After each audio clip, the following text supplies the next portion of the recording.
propósito divino desses trechos bíblicos de advertência não deve ser enfraquecido pela ideia de que afirma as advertências sobre a apostasia são reais, mas a sua possibilidade não. Antes, devemos entender que essas advertências são como uma realidade possível durante o nosso viver aqui e devemos considerá-las um alerta se quisermos alcançar a salvação final. Se nós quisermos alcançar a salvação final,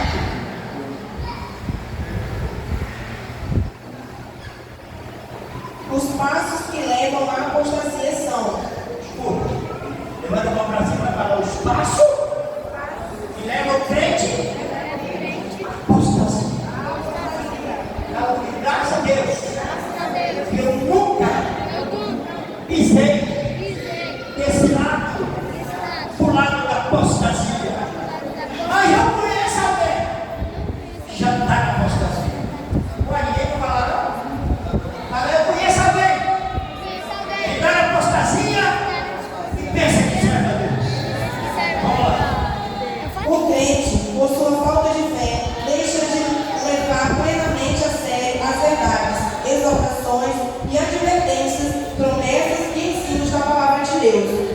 Quando a realidade do mundo chega a ser maior que a do reino celestial de Deus, um crente deixa paulatinamente de aproximar-se de Deus através de Cristo. Por causa da aparência enganosa do pecado, a pessoa se torna cada vez mais tolerante do pecado na sua própria vida. Já não ama a retidão, nem odeia a iniquidade. Por causa da dureza do seu coração e da sua rejeição dos caminhos de Deus, não faz caso da repetida voz e repreensão do Espírito Santo.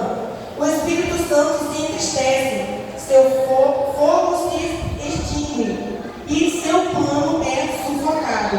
Finalmente, ele afasta-se daquele que antes era crente. Olha aqui a palavra para mim. Sabe o que a Bíblia está falando? A pessoa dentro desses problemas para ela ou para ele, sufoca a vida espiritual e ele deixa de fazer as coisinhas certas para Deus por causa do seu próprio erro. E depois o pastor da seu ocupado, depois ele não é ocupado, ou os obreiros da igreja ocupada, não. A pessoa mesmo tem culpa. Vai trazendo problema para mim, vai trazendo problema, e os problemas sufocam nós, faz nós afastar de Deus. Então quero deixar bem claro um pedacinho aqui para os irmãos. Vamos lá. Apostatar significa cortar o relacionamento salvífico com Cristo ou apartar-se da união vital com Ele e da verdade e da verdadeira fé nele. Sendo assim, a apostasia individual é possível somente para quem já experimentou a salvação, a regeneração e a renovação pelo Espírito Santo.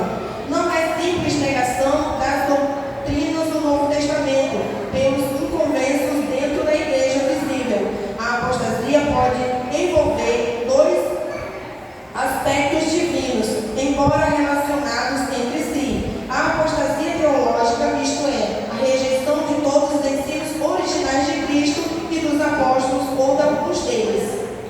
Vou ler o último pedacinho agora.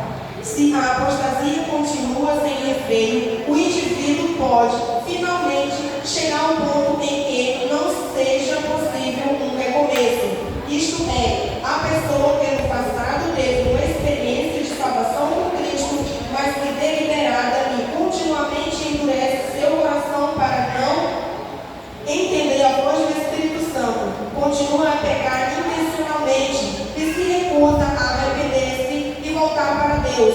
Pode chegar a um ponto sem retorno em que não há mais possibilidade de arrependimento e de salvação. Há um limite para a paciência de Deus.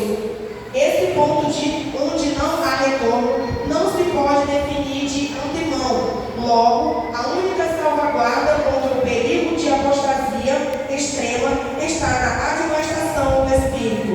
E hoje, se ouvirdes a sua voz, não endureçais o vosso coração. Amém?